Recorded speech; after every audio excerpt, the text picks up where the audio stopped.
दोस्तों नमस्कार। आज हम पेपर लीक के कारण प्रभाव उसे निपटने के प्रयास बिहार और भारत दोनों का देखेंगे। यह टॉपिक एसए और जीएस दोनों में उपयोगी है। एसए में आ सकता है पेपर लीक की बढ़ती हुई समस्या या परीक्षा प्रणाली में धांधली आ जाएगा। एसए में भी तो उसमें भी लिखिएगा, यही चीज उतारना है बस पैराग्राफ बना के। दोस्तों उससे पहले यदि 70 बीपीसी मेंस पास करना है तो आप 180 पीडीएफ वीडियो रट के जाइए, आपका फाइनल होगा। इसका चार्ज 4000 है। 83 73 98 40 95 पे संपर्क करके आप बैच ज्वाइन कर सकते हैं। डिस्क्रिप्शन में नंबर होगा। आइए अब हम चर्चा को आगे बढ़ाते हैं। भूमिका में लिखिएगा, वर्तमान समय में पेपर लीक की घटनाएं जो है यह समस्या आम हो चुकी है। पिछले 5 वर्षों में 65 से अधिक परीक्षाओं का पेपर लीक हुआ है, जिसमें नीट एग्जाम 2024, बिहार पुलिस भर्ती, यूपी उत्तर प्रदेश पुलिस भर्ती और बिहार टीआरई टीचर भर्ती चरण 3। उदाहरण दीजिएगा, खाली बिहार का नहीं दीजिएगा, वो यूपी और भारत तक दोनों का दिखाना है। समझ रहे हैं? बिहार का एक घटना का कोई चर्चा करना है, बाकी यूपी और भारत का। 65 पेपर लीक हुआ है, बिहार में तो नहीं हुआ है, हर जगह हुआ। राजस्थान में तो हर पेपर लीक होता है, एमपी में, यूपी में। तो ये स्थिति है। भूमिका ऊपर में पीडीएफ में लिखा हुआ है, लिख दीजिएगा। अब पेपर लीक के क्या कारण है? तो सबसे बड़ा कारण है विशेष कानून का अभाव। जैसा कि जानते होंगे, सरकारी परीक्षाओं के पेपर लीक होने के सबसे बड़ा कारण है कि विशेष कानूनों का अभाव है। और जो पेपर लीक की घटनाओं के तहत जो अपराधी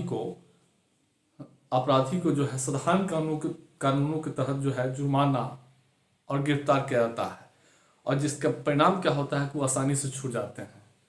क्योंकि इस घटना को रोकने के लिए अभी तो कोई कानून नहीं बनाया गया था, तो साधारण जो कानून है उसी के तहत उसकी गिरफ्तारी होती थी और उनको आसानी से जो है जमानत मिल जाता था। इससे उनका मनोबल बढ़ा था।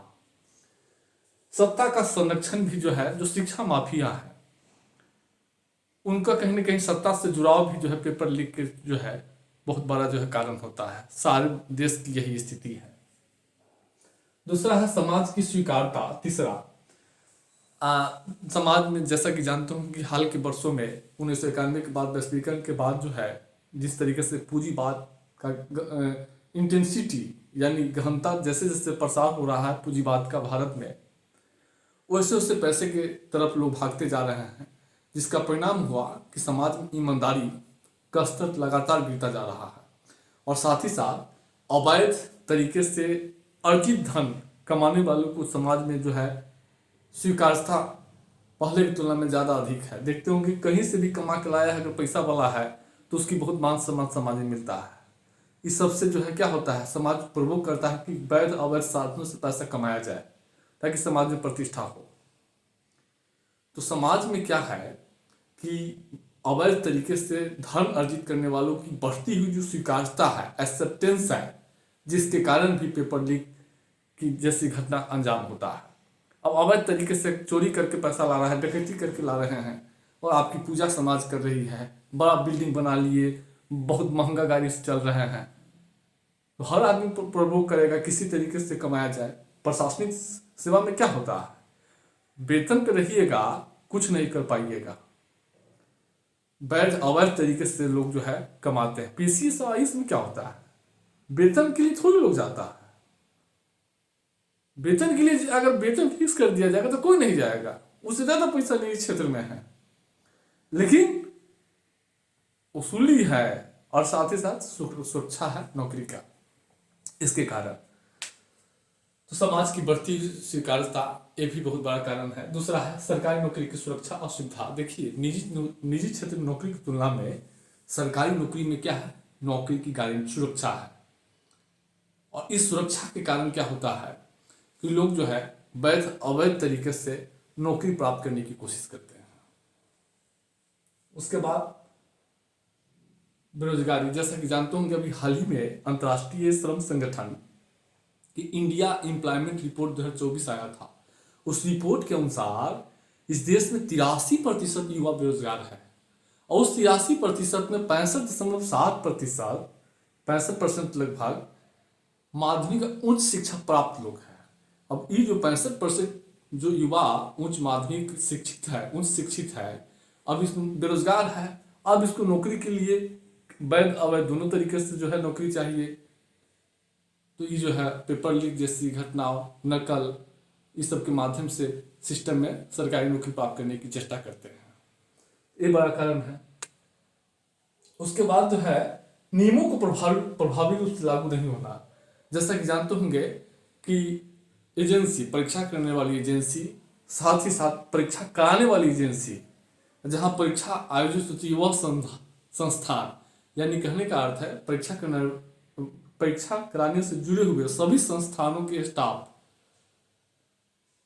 या सभी संस्थानों में जो है जो नियम कानून है उसको प्रभावी तरीके से लागू नहीं किया जाता है, जिसके कारण क्या होता है कि पेपर लीक जैसी घटनाओं का अंजाम होता है। पटना में क्या हुआ है, बापू सभागार में, बापू जो है परीक्षा सेंटर में, अब जो है आप देख ही रहे हैं सारी घटना, पेपर जो है कैसे हुआ है। तो प्रशासन की मुस्तैदी अगर रहती, मोबाइल कैसे अंदर चला गया, लोग कैसे अवैध रूप से प्रवेश कर गए, तो वहां व्यवस्था ढीला था।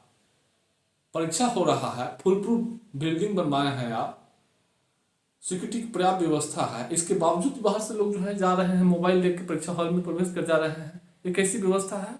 इसका अर्थ है कि जो नियम कानून है, इंस्ट्रक्शन है, दिशा निर्देश, उसको प्रभावी तरीके से लागू करने में असफल रहा है। बापू टावर के जो सेंटर संचालक थे, सेंटर अधीक्षक थे या उसके अधीनस्थ स्टाफ, वे सभी। तो ये पेपर लीक के और एक और कारण है तकनीकी कारण, सोशल मीडिया के बढ़ते प्रसार के कारण जो है पेपर लीक करना आसान हो गया है पहले की तुलना में। यह स्थिति कारण है। इसके प्रभाव क्या है? तो सबसे बड़ी प्रभाव है सामाजिक प्रभाव। देखिए, अगर पेपर लीक की घटना अगर बारंबार होती है तो समाज उस शिक्षा पर असर पड़ता है।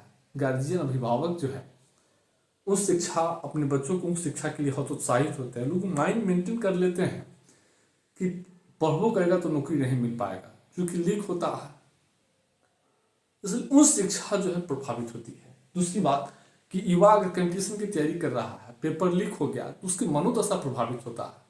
अब जो है बापू सेंटर के जो परीक्षार्थी है वो सब के मनोदशा बहुत प्रभावित हुआ। बहुत से हमारी बात हुई है, बहुत अच्छा स्कोर लोग किए थे, लेकिन घबराए हुए हैं, पूछ रहे हैं कि क्या करें।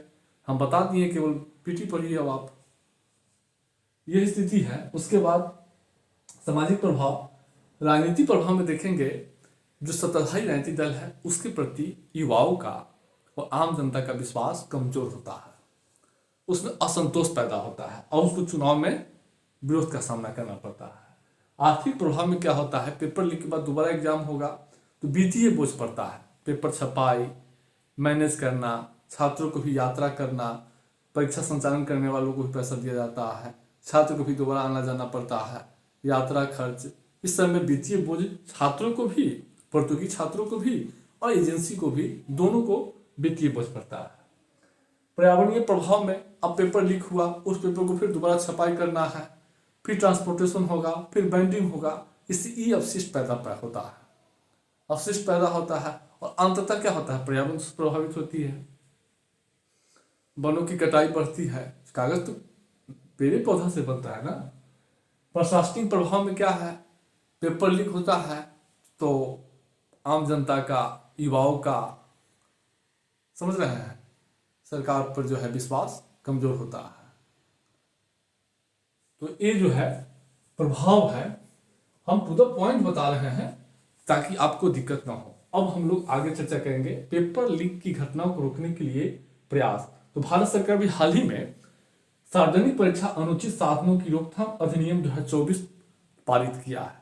इस अधिनियम का उद्देश्य है पेपर लीक की, सार्वजनिक परीक्षाओं को निष्पक्ष जो है पारदर्शी कराना, निष्पक्ष और पारदर्शी कराना इस अधिनियम का उद्देश्य है। दूसरा, इस अधिनियम की धारा 3 में जो है अनुचित साधनों को पेपर लीक में, सार्वजनिक परीक्षाओं प्रणाली में जो है पेपर लीक जैसे घटनाओं को या अनुचित साधनों को परिभाषित किया गया है। अब अनुचित साधनों में क्या है, सार्वजनिक परीक्षा प्रणाली की जो सूचिता है उसको डिस्टरबेंस करता है, व्यवधान डालने का जो एलिमेंट है, पेपर लीक करना, चोरी करना, मिलीभगत करके लिखना, प्रिंटिंग प्रेस से जो है, तो ये सब अनुचित साधन है। मौद्रिक लाभ के लिए या किसी भी प्रकार के लाभ के लिए अगर परीक्षा व्यवस्था को अगर प्रभावित कर रहा है तो सब अनुचित साधन है। धारा 3 में भी अनुचित साधनों को साजिश रचने वाला क्या होता है कि कोई पेपर लीक तो किया है, नकल किया है, एगो नकल कराने वाला भी होता है, तो नकल कराने वाला को भी यहाँ परिभाषित किया गया है, उसको भी दोषी ठहराया गया है। उसके बाद सार्वजनिक परीक्षा में व्यवधान करने की मनाही है इस अधिनियम के तहत। अब परीक्षा हो रहा है, बाहर से कोई आदमी चला गया अंदर, वह दोषी होगा, इसकी जो है मनाही है। उसके बाद इस अधिनियम के तहत जो दोषी होंगे और जो अपराध होगा उसकी प्रवृत्ति है संघ और गैर जमानती जो है। उसके बाद इस अधिनियम के तहत जो है, अगर कोई सेवा प्रदाता एग्जाम ले रहा है, पेपर लीक हो गया, अनुचित साधनों का प्रयोग हो गया है, तो यह अधिनियम सेवा प्रदाता को, एजेंसी जो एग्जाम करा रहा है उसको तुरंत पुलिस महानिरीक्षक, पुलिस को सूचना देना अनिवार्य किया गया है। इसके अलावा इस कानून के तहत भारत सरकार की जो भी रिक्रूटमेंट एजेंसी है उसको शामिल किया गया है। 5 है, एसएससी है, एसएससी, यूपीएससी, आईबीपीएस, रेलवे, इसको भी शामिल किया गया है। उसके बाद दंड देखिएगा क्या है, अगर कोई अनुचित साधन में पकड़ा जाता है तो उसको 3 से 5 साल तक सजा और 10 लाख उसका जुर्माना है। अगर कोई सेवा प्रदाता अनुचित साधनों में पकड़ा जाता है तो 1 करोड़ जुर्माना और 4 साल तक उसको प्रतिबंधित करने का प्रावधान है इस कानून के तहत।